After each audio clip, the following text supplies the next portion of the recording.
ನಮಸ್ಕಾರ. ನನ್ನ ಹೆಸರು ಚೈತ್ರಾ ಶೇಖ್. ನಾನು 9ನೇ ತರಗತಿಯಲ್ಲಿ ಓದುತ್ತಿದ್ದೇನೆ. ಜನನಿ ಜನ್ಮಭೂಮಿಶ್ಚ ಸ್ವರ್ಗದಪಿ ಗರಿಯಸಿ. ತಾಯಿ ಮತ್ತು ತಾಯ್ನಾಡು ಸ್ವರ್ಗಕ್ಕಿಂತಲೂ ಶ್ರೇಷ್ಠ. ಈ ಮಹತ್ವದ ಸಂದೇಶವನ್ನು ಮನದಲ್ಲಿಟ್ಟುಕೊಂಡು ಇಂದು ನಾವು ನಮ್ಮ ದೇಶದ ಸ್ವತಂತ್ರ ದಿನಾಚರಣೆಯನ್ನು ಹೆಮ್ಮೆಯಿಂದ ಆಚರಿಸುತ್ತಿದ್ದೇವೆ.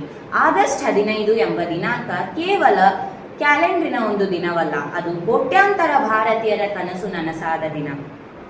ಶತಮಾನಗಳ ಗುಲಾಮಗಿರಿಯನ್ನು ಅಂತ್ಯಗೊಳಿಸಿ ಸ್ವತಂತ್ರದ ಹೊಸ ಬೆಳಕನ್ನು ಕಂಡ ಐತಿಹಾಸಿಕ ಕ್ಷಣ. ಈ ಸ್ವತಂತ್ರ ನಮಗೆ ಉಚಿತವಾಗಿ ಸಿಕ್ಕಿಲ್ಲ. ಅನೇಕ ವೀರರ ತ್ಯಾಗ, ಬಲಿದಾನ ಮತ್ತು ಅಚಲ ದೇಶಭಕ್ತಿಯ ಫಲವಾಗಿ ದೊರೆತ ಅಮೃತವರವಾಗಿದೆ.